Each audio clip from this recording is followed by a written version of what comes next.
안녕하십니까. 진세골 사랑의 집 이사장 주수일 장로입니다. 오늘은 남편을 신앙으로 인도하여 아주 행복한 삶을 누리고 있는 현대판 평강공주를 한 사람 소개해 드리겠습니다.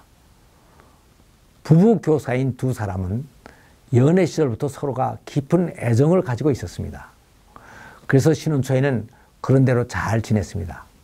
그러나 신혼기를 벗어나면서 유교적 가정에서 자라난 남편이 가부장적인 행세를 심하게 하는 데서부터 문제가 생기기 시작을 했습니다. 남편은 미각이 아주 예민한 편이어서 음식에 대한 투정을 아주 많이 했습니다. 매운탕을 끓일 때는 마늘과 생강을 듬뿍 넣어야 제맛이 나는 법이야. 이건 순전히 고춧가루 국물 맛이군. 그리고 밥맛도 별로인 것 같아. 어떤 부인은 찹쌀을 섞어서 밥을 한다고 하더라고. 이런 투정도 한두 번이지 계속 나오는 데는 정말 감당하기가 힘들었던 것입니다. 한 번은 식사를 마친 남편이 아내에게 목욕물을 받아줄 것을 지시했습니다. 그리고 남편은 물을 받아놓은 목욕실에 들어갔다 나오더니 소리를 질렀습니다. 도대체 목욕물 온도 하나도 제대로 맞추지 못한단 말이오? 아내는 치밀어 오르는 화를 꾹 참으며 묵묵히 욕실로 들어가서 뜨거운 물을 다시 더 틀어놓았습니다. 목욕물이 식었던 모양이었습니다. 내가 자기 목욕물이나 데워주러 시집을 왔나? 자기가 할 수 있는 일도 꼭 나를 시킨다니까. 마음속에서 불덩이 같은 것들이 끓어올랐으나 꾹 참았습니다. 그래도 이것은 또 그런 대로 참을만 했습니다. 그러나 신앙생활에 대한 박해는 더 이상 견딜 수가 없었던 것입니다. 예수를 믿는 사람들이 훨씬 더 비양심적이더라고. 형님이 교회 장로들한테 얼마나 많은 돈을 뜯겼는지 알아? 남편은 건설업을 하는 시아주버니의 얘기를 하며 교인들에 대한 정죄를 일삼았습니다. 이것은 교회를 열심히 나가는 아내에게 대한 무언의 압력이었습니다. 어느 날 남편으로부터 귀가 시간이 좀 늦겠다는 전화가 왔습니다. 마침 구역 예배가 있는 금요일이었기에 모처럼 기회를 얻었다고 생각을 하며 홀가분한 심정으로 구역 예배에 참석을 했습니다. 충만한 은혜를 느끼고 콧노래를 부리며 집으로 돌아왔습니다. 그런데 어찌된 일인지 남편은 일찍 귀가에 있었습니다. 도대체 어디를 갔다가 이제 오는 거요? 일요일도 아닌데 언제부터 평일날 교회를 나갔지? 말이 끝나기도 전에 남편의 억센 손이 아내의 성경책과 찬송가를 가로챘습니다. 그리고 갈기갈기 찢겨져서 내팽개쳐져 버렸습니다.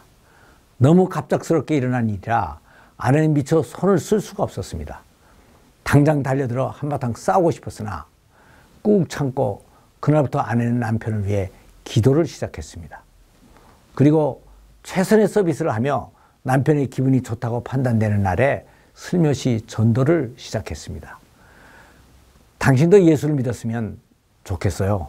부부가 함께 교회에 나오는 모습을 보면 그렇게 부러울 수가 없어요. 그럼에도 불구하고 남편은 묵비권을 행사할 뿐이었습니다. 아내는 끈질기게 남편을 설득했습니다. 당신은 99점짜리 남편이에요.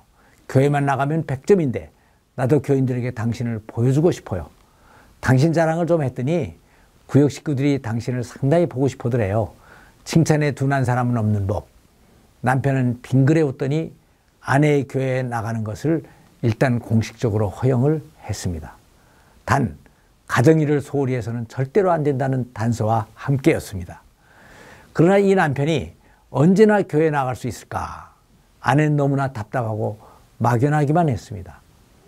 끈질기게 기도를 하던 중 하나님께서는 길을 열어주셨습니다. 동네 가까운 곳에서 매주일 부부들이 모여서 교제를 하며 가정생활을 위한 성경 공부를 하는 것이 있다는 것을 알게 됐습니다. 사회적으로 지위가 좀 높은 사람의 말은 무시하지 못하는 남편의 성격을 잘 아는지라 아내는 그 모임의 책임자를 만나서 자기 남편을 공식 초청해 줄 것을 부탁했습니다. 그래서 초청을 받았는데 개인적인 초청까지는 거절하기가 어려웠던지 할 수 없이 따라 나서면서 남편은 이렇게 말했습니다. 당신이 하도 부탁을 하고 거기서는 가정생활에 대한 공부만 한다니까, 그리고 또 책임자가 모처럼 자기 집으로 초대한다고 하니까 가기는 가지만 교회는 안 나가는 거요. 이렇게 하며 남편은 그 모임에 참석하기 시작을 했습니다. 그리고 거기서 같은 또래 부부간에 솔직한 대화를 나누는 것을 통해서 기독교에 대한 거부감이 많이 해소됐습니다. 그리고 계속되는 성경 공부를 통해서 자기는 별 흠이 없는 남편이라고 자부하고 살아왔는데 자신이 얼마나 큰 착각에 빠져 있었던가 하는 것을 깨닫게 됐습니다. 그러다가 6개월이 지난 어느 날 남편은 드디어 오늘 나도 교회를 한번 가볼까 하는 말과 함께 교회를 나가게 됐습니다.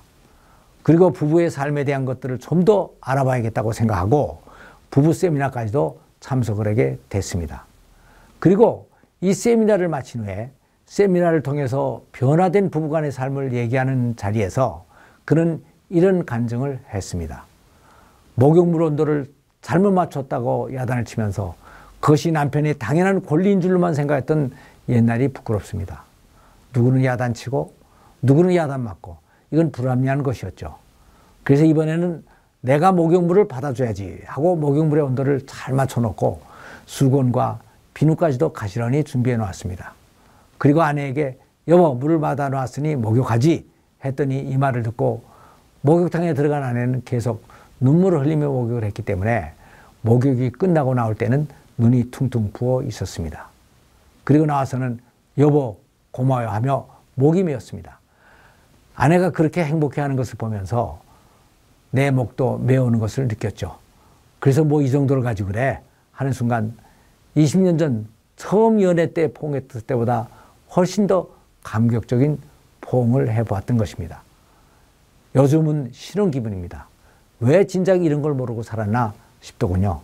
남녀 간의 낭만은 연애 때만 있는 줄 알았는데 더 멋진 낭만은 사실 중년 이후예요. 그리고 또 달라진 게 있다면 아침에 일찍 일어나서 이불을 개고 방을 치우는 것입니다. 전에는 출근 시간에 맞춰 일어나 그대로 몸만 빠져나와 출근을 했거든요. 그러면 퇴근한 아내가 방을 치우곤 했습니다. 남자라는 이유 하나 때문에 연약한 여자에게 직장과 가사의 이중일을 다 맡기고도 너무나 당연한 것 같이 생각했던 내가 부끄럽습니다. 사랑이라는 게 그냥 좋아하는 것만이 아니고 자기를 희생하고 상대를 행복하게 해주기 위해서 무언가 행동하는 것이라는 것을 깨달았습니다. 현명한 한 아내의 인내와 정성이 이토록 미숙했던 한 남자를 이렇게 멋지게 변화를 시켰습니다. 그래서 저는 이 여인을 현대판 평강공주라고 이름을 지어줬습니다. 그리고 아내된 자들아 이와 같이 자기 남편에게 순종하라. 이는 혹 도를 순종치 않는 자라도 그 아내의 행위로 말미암아 구원을 얻게 하려 함이니 저희의 정결한 행위를 봄이라 라고 하는 베드로전서 3장 1절 이하의 말씀을 생각해 봤습니다. 감사합니다.